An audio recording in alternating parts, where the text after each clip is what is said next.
ఇవాళ AP cabinet భేటీ కానుంది. ఉదయం 11 గంటలకు సచివాలయంలో సీఎం చంద్రబాబు అధ్యక్షతన సమావేశం జరగనుంది. 10వ స్టేట్ ఇన్వెస్ట్మెంట్ ప్రమోషన్ బోర్డు ఆమోదం తెలిపిన 53,922 కోట్ల రూపాయల మేర పెట్టుబడులకు సంబంధించిన పలు ప్రాజెక్టుల కేబినెట్ ఆమోదం తెలపనుంది.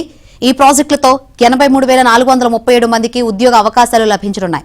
దీంతో పాటు 52వ సిఆర్డీ అథారిటీ సమావేశంలో తీసుకున్న నిర్ణయాలకు కేబినెట్ లో ఆమోదం తెలిపే అవకాశం ఉంది. అర్బన్ డిజైన్లు, ఆర్కిటెక్చర్ లో గైడ్ లైన్స్ నోటిఫికేషన్ కు గ్రీన్ సిగ్నల్ ఇచ్చే ఛాన్స్ ఉంది. రాజధాని పరిధిలో చేపట్టే కీలక ప్రాజెక్టులు కార్యరూపం దాల్చేలా స్పెషల్ పర్పస్ వెహికల్ ఏర్పాటుకు ఆమోదం తెలపనున్నారు.